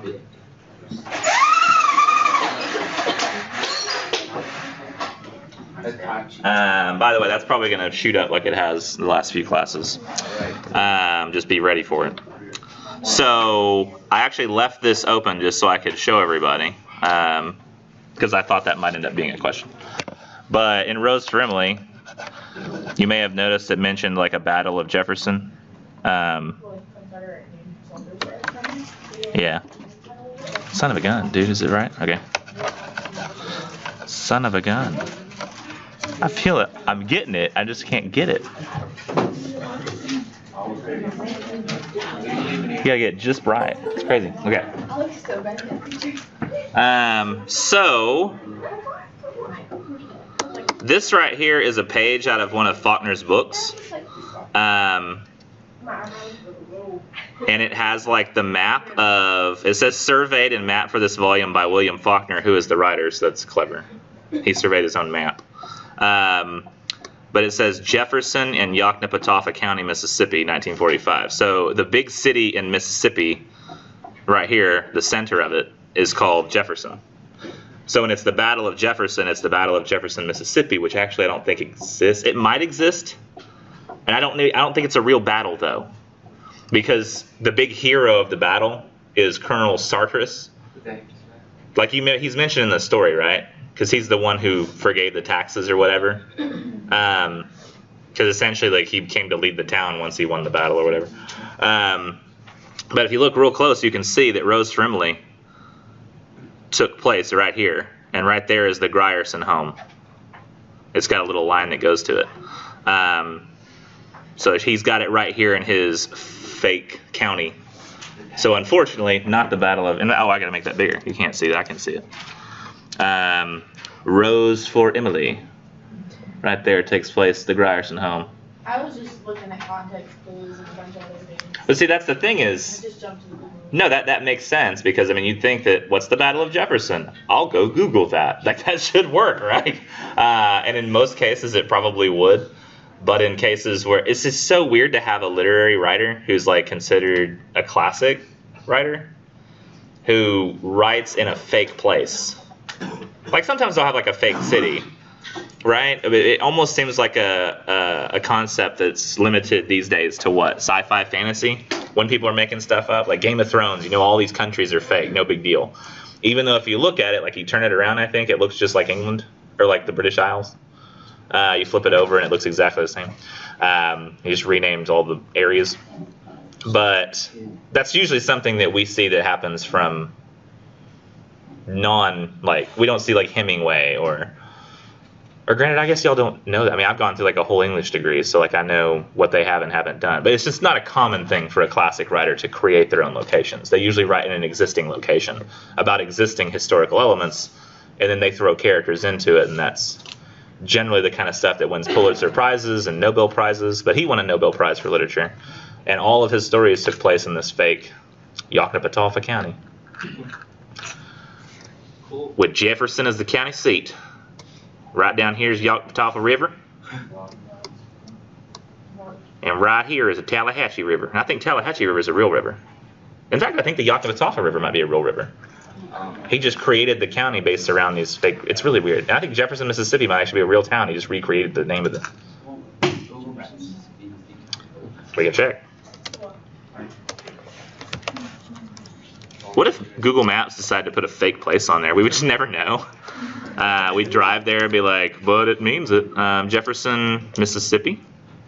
It's MS, right? Yeah. Okay. I hadn't taken geography in a long time. And when I did, I took it from a coach. Yeah, now we all take it from a coach. Jefferson County. Take it from both either. Jefferson. Oh, actually, I took it from both. yeah. So I got Jefferson County. Oh, I took it from Let's see about Tallahatchie River. It wasn't enough. Tallahatchie River, Mississippi. Apparently it exists. Oh, wow. It doesn't look like it does a whole lot of straight I stuff. don't think it's that good. It's got 2.9 stars. Well, I mean, if you look at the map that he's got, the Tallahatchie River is pretty straight, isn't it? Well, there is a like a really there's a great part on it. There it's like almost. Yeah. So, You like poor zoom quality. in. Oh, zoom back in? Okay. Like over there. Oh, like here? Here-ish? Like if we almost say like that's the bit? Well, what about the, let's see if I do, oh crap, I can't even spell this. Yoknapatawpha River, Mississippi. It's, we don't know what that is. Let me show you this. Mississippi. Yeah, so he just made that crap up. We got Tupelo. That's not at all the same. Hey, you should look up a. Well, one's non-existent, one's below average. What? One's non-existent, one's below that. The entire state of Mississippi is below average. Somebody raided the river. Yeah. I saw one time, it was really funny, a dude raided a prison. He said something like, he said, I didn't enjoy my stay, terrible food. Guards were nice though. Or like the help was nice, the guy at the counter or something with it. I thought it was pretty clever. He probably didn't even stay there. So yeah, I did look up that thing and I found out that, yeah, totally not a real place or a real battle. He just made it up. And Colonel Sardis was the hero, who is not actually existent. In fact, the story we don't read anymore, I don't have barn burning on the list, do I? No? Y'all won't mind. Barn burning, everybody thought it was boring. But the youngest character in barn burning was named after, his name was, I think, Colonel Sardis, and then whatever his last name was, his parents named him that. Instead of calling him Colonel, they would call him Sardis, and then they shortened it later to Sardi. So the main character of that story is named Sardi, after a hero that doesn't actually exist. You gotta have like a big, like, in your mind, you have to do like, in storytelling, they call that world building. You all familiar with that term? So, I don't know if my daughter does this. She does character building. She draws anime characters all the time, like makes up new ones. She's always like drawing them, tons of them. But she doesn't like build the world around them. Yeah, she does. She tells me like what the story behind them all is, but then she never writes the story. It's like she wants to draw the characters, but then be like, eh. And this is the 20-month-old. I'm kidding. No. Sometimes I think that she started to like one day, like there's very few things that I'm just like, man, I really don't like that thing. But one day I said, I hate anime. And she was like, oh, that's my thing. And then she started like reading anime and like drawing it. And I'm just like, ah, okay. She wants to see like how much I'll pretend to love the thing that she knows I hate. Nobody cares about that. So we'll go back to Rose Frimley, or Occurrence at Owl Creek Bridge, or Yellow Wallpaper, whatever. What do y'all want to talk about? Huh? Ghosts. Ghosts? Is that in one of the story? No, it's just in general. It could be considered to be part of one of the Yellow Wallpaper, because she looks into the wallpaper and sees the woman. Huh? Oh, you want to talk about just all kinds of... We're not doing that. Yeah, we're talking about literature. You can, of course, get me off track, but it's got to be somehow literature related. Otherwise, it's not going to happen. So, book about ghosts. Oh, I mean specifically to our literature. Bless you. Did y'all feel like the stories were all too similar? This week? I wouldn't say they're all too similar, but they're definitely similar. I noticed, and I didn't notice this until this semester, that every single one of the stories is essentially, we get some background information that sort of builds and builds, and then we kind of get a weird sort of twist at the end. Yellow Wallpaper builds more slowly. Occurrence at Owl Creek Bridge sort of pulls the rug out from us at the last minute.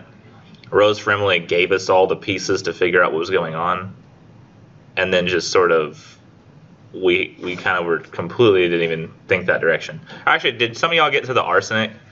And they said she's going to kill herself, and then she said it's for rats, and then she didn't kill herself, but there was a smell, and they went, oh, I guess it really was rats. Did y'all think at that moment that she had killed somebody? I thought she had rats.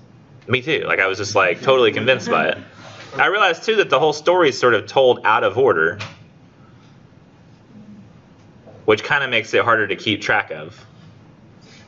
Currents Creek Bridge is sort of told out of order, but it's told like, here's what happens, here's what happens, here's what happens, here's the day before.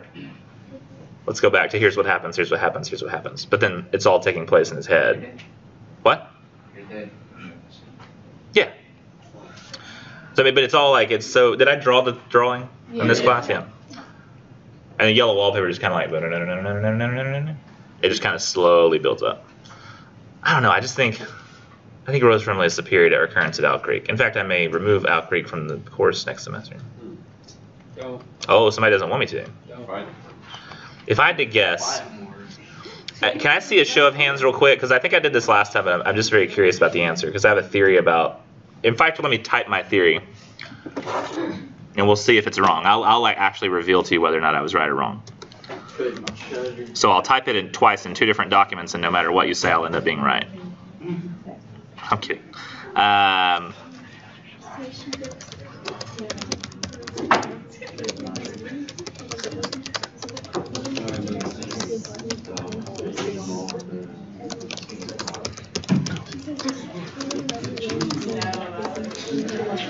Okay, so there's my theory.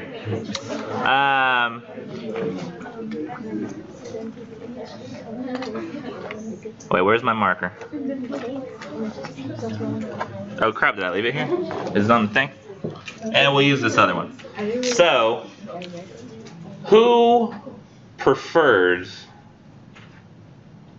occurrence at Owl Creek Bridge? Okay, leave those hands up. I think my theory is wrong. Hold on. You just wrote a line on top of another one. You can't count without writing and then write them later or remember the number. That's close. It's close enough, I think. I think I got all the hands. So what is this, 5? What is this, 6? Oh, my theory is way wrong. Okay, so Rose Friendly. Who preferred Rose Friendly? Okay. Hold on.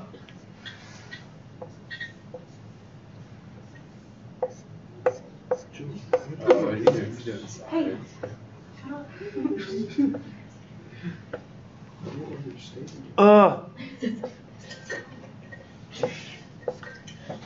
He's the most dramatic person I've ever met in my life. Okay. I just had to make sure I wasn't erasing it with my hand. So like 1, 2, 3, 4, 5, 6, 7.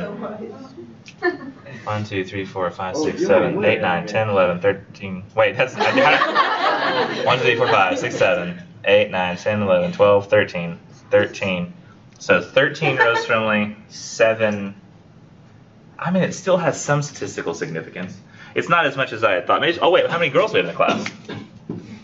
Oh my God, she's making way too much. 19 versus 12, which means some people didn't vote, like a 7 people-ish.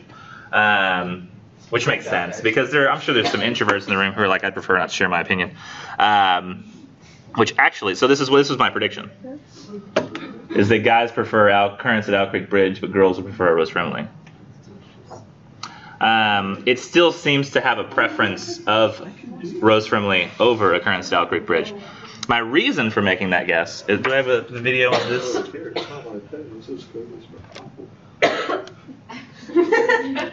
Because I still think I'm right enough to count it. Not as being right, but at least having some relevance. By the way, I mentioned that like maybe introverts would want to share their opinion. I found this shirt on Threadless. I thought it was great. Introvert! Like nobody would say it that way, right? If you were an introvert, you wouldn't. I'm an introvert! I don't know. Maybe y'all don't find it as funny as I do because you're not as smart as I am. So, yeah, but the reason I had this feeling is that this is an overgeneralization, I'm sure, but you're gonna be like, you're gonna hate me. This is an overgeneralization, but I mean, generally when men and women are talked about, and this is starting to change as gender expectations change over time, but the world of feelings has traditionally been considered women are better at talking about feelings. Women talk more in a day than a man does. Did y'all know that? Like women communicate more. Men tend to be thought of as like not simple-minded, but they like things that make sense. They like things that fit into a scheme, and I'm purely going off like the old traditionally expected ideas. So it's not how it's working anymore. Like notice my daughter is, and this is just the way that I think that progress is changing things over time. So I'm just talking about what I thought you in the room would prefer at this moment, not what would hold true for forever. And I feel like if I was to survey like my parents' generation, the guys would almost all prefer Occurrence at Owl Creek, whereas the women would almost all prefer Rose Friendly. And the reason I feel it this way is because Occurrence at Owl Creek, it's very much, it makes sense. Where guy,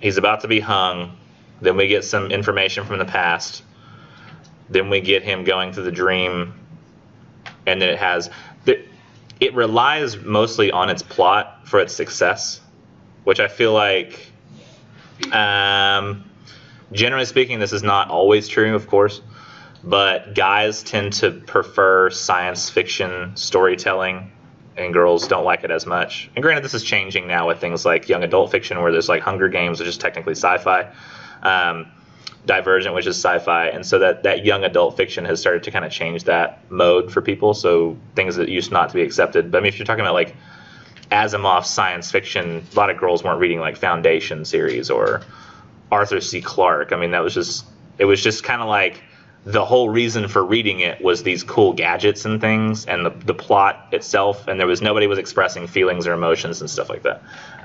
Whereas Rose Rimley sort of goes around in time. The plot is sort of the point, but like the narrators and the way that they're speaking about everything, like the opinions he has on the town, and he's expressing those opinions, and like, oh, we all felt this way about Emily. I feel like he's talking more about feelings than Bierce is. The feelings you would have to kind of read between the lines with Bierce. And I feel like its main point is its twist ending. Like, oh, he was actually dreaming on the way down, or if his life was flashing, he was like imagining he could get out. And so the whole point to me is almost the twist ending. Whereas I feel like Rose Friendly, and I say this and I prefer Rose Friendly, but I've always tended to be more of a feeling guy anyway. No. Do you feel like this is a gross generalization of sexism and I should just erase it? I was kind of right, though. I identify as non-binary, so you assuming me as a male offends me. I'm sorry. This is my generation's problem. We can't get over it.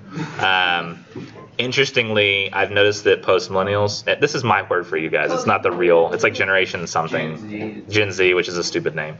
It has no context to it. There's Generation X, then Millennials, then Generation Z, which is like why? So why not post-millennials? I mean, we're already talking about postmodernism and modernism in literature that exists. Why not post-millennials? Huh? What? What? Post-postmodernism. Yeah, y'all's kids will, I guess, be post-postmillennials. At least until there's like a generalizing idea that sort of collects you all together. But I've noticed that my daughter resists labels.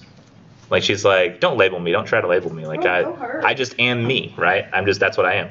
But all of her individualizations require labels. You know, I've noticed that that's true. Like the idea that like, somebody's non-binary. Like, you used to be just kind of like, for my generation, I guess there was like guys and there was girls, and then you had like what you preferred within that, but there was not really a name for it. It was just kind of like you knew. And people would say like, "Oh, you're bisexual," and be like, "I don't really, not really." It's kind of like I can tell when a dude's attractive. And sometimes I'm like, he's pretty attractive, but it's not like I want to be with the guy. It's just I know. And also, there's a thing where even guys want to hang around other attractive guys. That's something that exists. But there's not. This generation seems interested in labeling. Okay, well, what do we call that? And then I'm gonna write that as like, I'm gonna write that in like my Instagram bio. We gotta fit it in there. So, you are like he's insulting my entire generation. I'm not trying to. I'm just saying there's a difference between us. Did I ever mention to you guys before my terror about the difference in generations? Like what it'll be like for me as a grandfather. Let's hear it. We can talk about this for a second because of the generational differences in Rose Friendly. It doesn't happen in Occurrence. This is another reason why I feel like that story is so much superior. is because the generational differences in Rose for Emily have a huge effect on the way we read the story, right? Because we have like the old town, which is like the guy, and he had his taxes forgiven. Then Emily's like older, but the town's starting to become younger, right? They've got cotton wagons, they've got gasoline pumps. The town is like getting younger and younger and modernizing, and she's just sort of this old thing with the big old house. And they're like, no, we're building new places and new things. We're modernizing. You need to pay taxes now. She's like, no. Go ask Colonel Stardust about it. He's dead. George slams, you know. So she's like very much in her like older generation, and they can't change her. So there's like a generational divide, I think. I'm sure you've noticed that maybe if you have old enough great grandparents, have y'all had this where you have great grandparents who are kind of don't really try to hide the fact that they are racist? Against somebody. I'm not always saying like against minorities, sometimes the majority. Like if you are in a minority, something like dad damn white people, you know. Just the oldest people in your family. And you get down to the grandparents, they're like, come on. That's racist. Get past that. And you're like, oh yeah, grandpa? What about like gay people? Oh, that's weird. I don't like the gay people. That's not right. And then like my generation's like, which is pretty close to being your parents' generation, they're like, come on, gay is fine, gay's normal. What's wrong with you? They love each other, right? They should have rights. And then like your generation says, what about transgender people? I'm not sure how I feel about that. And then your generation says, but transgender's fine. You know, how you identify, that's important. Like what you identify as, and then achieving your best self, being happy, not getting super depressed, and like preventing suicide amongst our peers, instead of just letting those people who are very, society was making them confused and feel bad, used to just commit suicide. Now we want to make sure those people live and are part of society and get to feel happy, and I feel like that's going to be a thing that happens generation to generation. You'll end up having kids, and they'll think something that you'll be like, I'm so open and I'm progressive, and my parents were like this backwards generation. And then you'll be like, my kids believe this crazy thing. This is not right. I don't like this. And they're like, but it's normal, Dad. Like my terror is that my grandchildren will come over. Like I'll have like my granddaughter come over. It's been a long time since she's come over, in this possible future. But she comes over to my house and like stays, like they're living in a different town or something. And I was like, it's such a surprise you want to come stay over. She's like, yeah, no, I just kind of felt like hanging out with you guys. I was like, oh, that's great. I'm like, right, honey? She's like, yeah, right. To my wife. And then like she's like, now can I for just a little bit go out to a party but then come back like to hang out with some friends? I'm like, there's not gonna be any like drinking or smoking or anything like that. And she's like, Grandpa, that's ridiculous. Nobody's done that for years. And I'll be like, okay, whatever. It still exists somewhere. And they're like, yeah, but like, why would I even do that? I'm young. All the commercials over the years. Okay, I don't understand. How old is your She's a teenager and I'm like 60 or 70. Then she goes and she says, all right, I'm gonna get ready for the party. And I'm like, okay, that's cool. And then she goes and gets ready for the party. She comes out. She's wearing like the shortest shorts you could ever imagine and no top. And I'm like, hold up. You are not going out like that. And she's like, Grandpa, you're so backwards in your thinking. And I'm like, no, I'm dead serious. Like, you are not leaving the house this way. You're going to put on a shirt. And you're going to leave that way. She's like, but it's a party. And I'm like, all the more reason. Like, you don't need to go to the party. Don't be around people like that. Like, that's for the shower. That's it. And never otherwise are you not wearing clothes. And she's like, you're so, like, we've been doing this for years. Like, this is like, y'all are so backwards. And I'm just like, you're not leaving the house like that. And so what she does is she puts the shirt on and she leaves. And then when she gets blocked down the road, she takes the shirt off like any normal teenager would. Right? And it's like, all right, I won't do it. And then, like, you get out of line of sight. And then, boom, doing it. I don't mean you should do that. No, not like but I'm saying, like, they say, like, don't be on your phone the whole time. Oh, I won't. I don't even have it on. And you leave and, but that's like, I feel like that kind of thing will happen. I'll have that thing in my generation where I'll be like, can you imagine how, like, many of you know that if your great-grandparents, if you were to date somebody from a different race, and your great-grandparents saw you dating that person, they would be pissed. Right? Parents are like that. Luckily, my great-grandparents aren't like that, but I know enough people whose great-grandparents, it was a guy I went to high school with, and I saw him at Walmart one day, and he said he needed help, and I was like, well, have you talked to the people at our church, the elders? And he says, he's like, I talked to that one older guy, and I talked to the colored fella, and I went, what? I went to high school with this guy. And he called somebody, so it's like, it still persists here today, even like in the younger generations, but I just feel like our great-grandparents' generations was the last ones that were like, almost basically all of them were racist. Yeah. My side of the family, mom's side, Yeah. primarily Native American. Uh-huh. So her dad grew up on a reservation. Then he moved to Missouri, married a white woman, and then my mom's half white, alright. So they hate her because she's white. Your mom's half white. Yeah, I mean, it happens, I think, in all scenarios, but I feel like that's something that's sort of being erased in your generation, I think. I didn't hear about the story. Right? Yeah. I just heard his mom's half white. Julia, my girl. You know, she hooked it up with free cookies on my birthday. Yeah, my mom's a lunch lady at night. That's awesome. No. Not for you so much, but No, because if I literally do anything, she knows about it.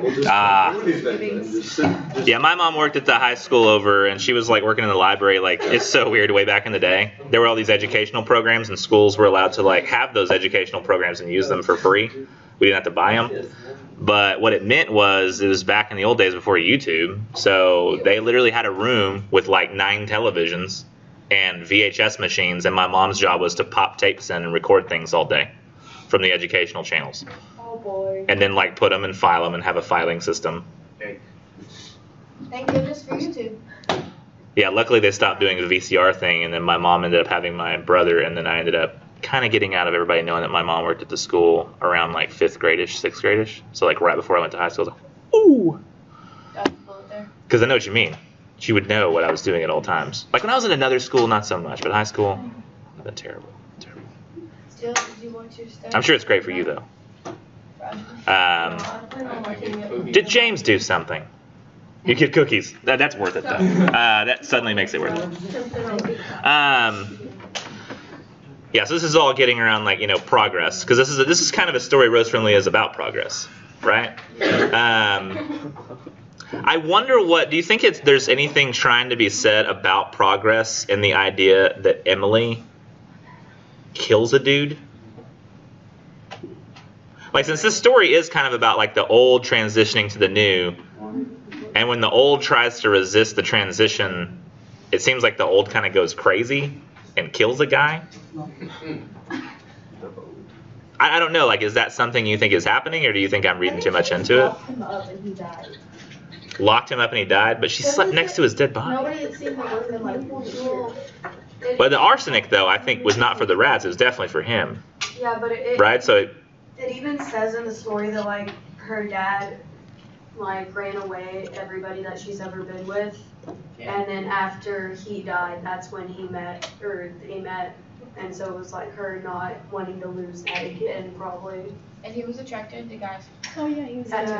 see, that's not, and do we not talk about that in this class? I guess not, we didn't have a whole lot of time, but if you look, and I think that this is one of the things I was talking about with Story of an Hour, like there are ways that we can pop an interpretation onto a story that, while it's hinted at, isn't necessarily definitive. If we go to Rose Friendly, which y'all can just trust me on this if you want to, you shouldn't. 497 in the book, and I think it's at the beginning of section 4,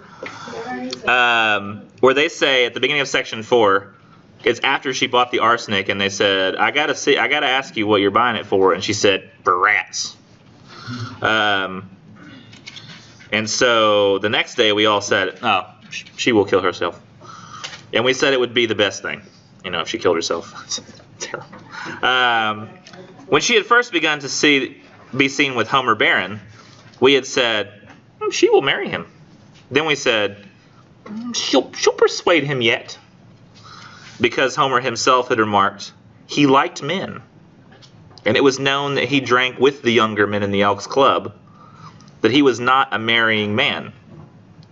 Granted, I don't know the slang of the time. Maybe not a marrying man is their way of saying that somebody was gay. I mean, Faulkner did not write this story as old as it seems it is.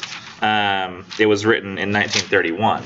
So, I mean, I believe that T.S. Eliot's The Wasteland openly talked about homosexual relationships in it as something that was up and coming, and now he thought it was kind of an abomination, but that's not really what we're talking about. We're talking about whether or not it existed enough at the time where somebody would put that in a story and say he liked the company of men. But given the way that it's written about, while it could be like a homosexual relationship, we don't know that for sure. So we can't say, one thing we can't necessarily say, I mean, we can maybe extrapolate that it could be what happened, but we can't really make a whole lot of decisions on she killed him because he was homosexual. Y'all weren't necessarily saying that. But I just want to throw that out there for anybody who might have been thinking it, because it's something we hadn't brought up yet. Now I've forgotten what we were talking about entirely. Ghost. Homosexuality. No. Oh, that is what we were talking about? Yeah. Oh, okay. Well, he says, because it says here, Homer himself had remarked, and it would have been almost a death sentence at the time to say that you were gay, I would think. Like somebody was going to beat the crap out of you. Says he liked men, and it was known that he drank with the younger men in the Elks Club, that he was not a marrying man. As kids, have y'all seen the movie Dazed and Confused? You probably shouldn't. No. Oh, I should when I was a kid. That's actually very odd. But essentially it's like a movie about, I guess there's some form of hazing that may have occurred, or like when 8th graders turned into freshmen, and there was this big party day when like the 8th graders would come into the freshman class and they would have like a high school party, and all the 8th graders who were transitioning, who just graduated, Oh yeah, I remember this movie. they go and like essentially party with the high school kids. So they're all doing things they shouldn't be doing at a very young age, smoking pot and drinking. But in that movie, Matthew McConaughey got his big break. He's so memorable. Do you remember his character? You remember him? Where it's really creepy. Like he's like probably 25, 26 years old, maybe 30. And he just hangs outside of like the place where they like play pool and like ping pong and stuff, and just watches, like he just kind of says hey to all the high school girls, and sometimes he'll date them briefly. Yeah. Like he's just a creepy old dude, and he's like I love these high school girls, man. They all get older. Wait, what was it? I keep getting older. They all stay the same age. Like, because essentially every year he's just looking at the youngest girls and then forgets the older ones. So he just keeps. But that's kind of almost how I envision him. But is kind of like the dude who likes to go. I don't know. I don't know if this is a stereotype, but I want to say it is. Where like a dude who likes to maybe drink, smoke cigars. He's older, but likes to hang out with the young bucks to feel young, you know? He doesn't want to feel like he's old. Many of you may have even fathers like this. Where like, you know, he's got like, he's trying to stay up with like the look trends, but it looks kind of strange because he's just an old guy looking like a young guy. And he like works out and stuff, you know? He tries to be like cool and hip and young, sort of. It's just enough. But then also wants to maintain that level of like wisdom around the younger guys. Where it's like, you kids don't know, y'all ain't had time to learn yet. But he still wants to feel like he's young and they want to hang out with him. That's kind of how I perceived Homer Barron a little bit. A tiny bit. And maybe he would only talk to the Griersons because it was like an old family in town. He could be like, yeah, you know, I'm married into the Grierson family, because it's a pretty well-known family. So he just kind of one of those guys that kind of wants to feel important. And that's kind of how I took it. Not necessarily that, it says he liked the company of men. And it doesn't really go beyond that. But you wouldn't believe how many papers out there, like there are research, like scholarly papers that are written on, was he gay? And then, like, I feel like that sort of all the story, though, it's kind of like misses the point. Okay, y'all said y'all are watching The Office now, right? No. Like, y'all's generation is starting to rewatch The Office on the Netflix and stuff. Well, there's this one episode where, like, Michael Scott, like, there was this weird thing where I don't remember why, but we were talking about each other's religion. He's like, everybody name your religion. Like it was a terrible thing to do at work, like for the boss. And like the new guy who was doing like the technology checks on like the computers, he's like, well, I like blah, blah, blah, and blah, blah, blah, and blah, blah, blah. He's like, but if you want to like reduce me to my religious beliefs, I'm technically Sikh. Or is it Sheik? Or he says, no, it's Sikh. He says Sikh, which I believe is Sikh. It was the guy who was wearing a turban. Oh, that was the episode where like Michael Scott called the police saying that he thought, it says, because the guy wore a turban, he thought they were being used as a terrorist. And so when they had that little meeting about religious tolerance or whatever, everybody had to name their religion. This guy, he said all this stuff about himself, and he said, but if you want to reduce me to my religion, I'm a Sikh. And then Michael Scott goes, okay, so one Sikh. But he literally just, all the stuff he said he didn't hear, and he just reduced him to that one word. And I feel like that's kind of what people do with this whole story, is sometimes they'll say, yes, there's this whole amazing story going around, like, you know, progress and depression and loneliness, and let's all reduce the whole story to what was Homer barren? And did she kill him for that reason? Honestly, why would you lay next to a guy for what seems to be 20, 30, 40 years? Who you killed because he's a homosexual. That doesn't make any sense.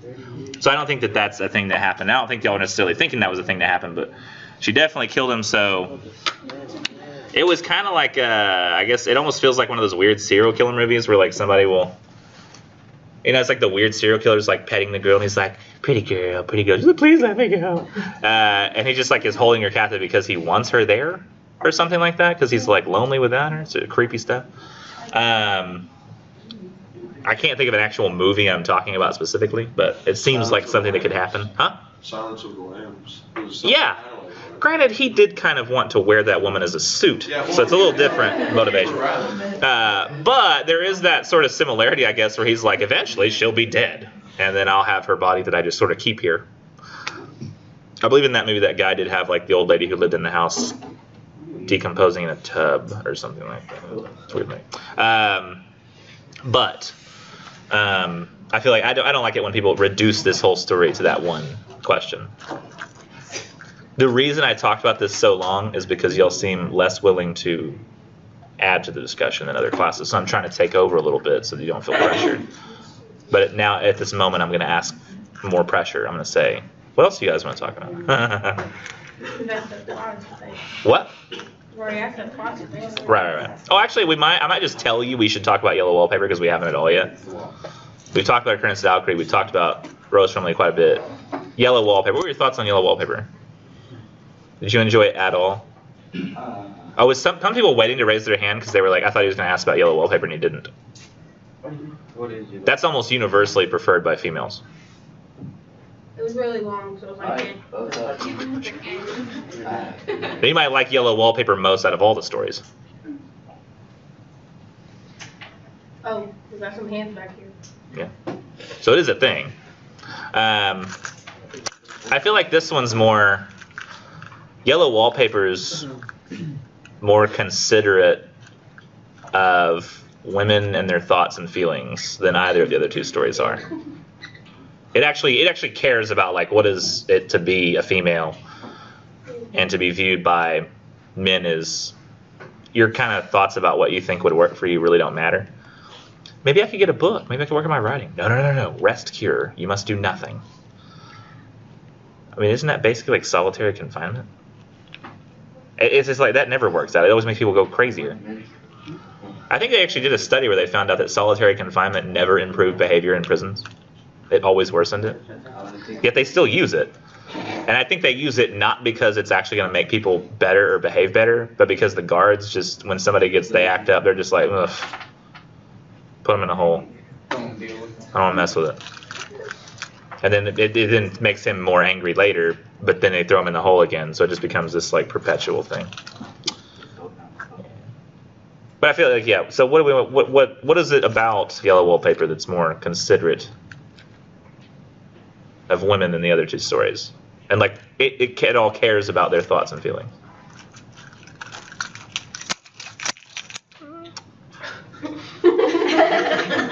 I'll just chill up here.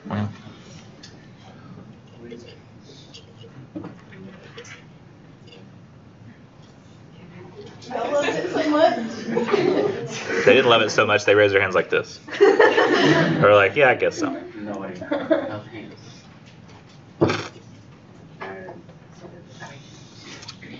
I bet if I asked who read Bill, we'll have the same number of hands. Well, we should then, I guess, do like a mini summary of it. Not one that's going to give you actual answers to questions, but essentially what happens in Yellow Wallpaper is they buy this weird house, or they rent it or something, so that they can go and get away because she just had a baby, and it seems in the story as though she's having what seems to be like postpartum depression. But I heard someone talk about this one. What now? I heard someone talk about this story.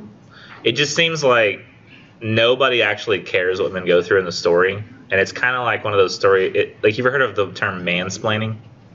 You heard of that? Have you heard that? Oh yeah. It's a term that exists, but it's like when a man has to explain to a woman what is wrong with her or something, or like how she should think about things. Like, you just don't get it, woman. Let me explain it to you. But it seems like that's sort of that idea. Not necessarily, mansplaining doesn't really happen in this story. Actually, kind of does a little bit, but it's not something that men care about, like what women's opinions are, like their input on what's going wrong with them. Like, it seems like the doctor prescribes the rest cure. There's no actual evidence for it, like whether or not it works. They just sort of guess. I was actually thinking about this, and in 1301, when I showed that TED Talk, you remember the Zimbardo TED Talk where it's like, he's talking about what makes people become monsters? Yeah. Remember that? I remember there was Stanley Milgram did some scientific experiments where he looked at what he was doing, the one where like they electrocute a person. Remember that one? Where he said like they would see who would go to the end of 450 volts, who would electrocute a person, like make them learn or whatever. Because he was testing to see would the Holocaust be able to occur here. And he did test, I think in like 15 studies, he tested men. And then on the sixth, like not the 16th, but one of the studies, maybe the 12th, he studied women to see what they would do. But I mean, still the idea persists that even in like the 50s, 60s, 70s, whenever that study occurred, he never thought, oh, hey, maybe it matters what women would do. Or that women, he never thought women would be any different, I guess. And somebody else brought up in another class, like, they never tried not having an old man in the hot seat. Like, what would happen if you put an old woman in the hot seat? Or a child, or a young woman? I think there would be a difference there. I feel like you'd be less likely to electrocute, say, a child. Now, I was talking to the psychology instructor the other day, and she said those studies have not been replicated throughout time. Like, they found that it doesn't, something about the way he was doing the study was weird, because when they tried redoing it and removing all the extraneous variables that he had in his experiment, they could not replicate that experiment. But still, I mean, the idea that he only did it with men, and I think that it's science and medicine and stuff has sort of ignored the feelings of women about their own health, well-being, whether we should even care, for a long time. Does anybody find it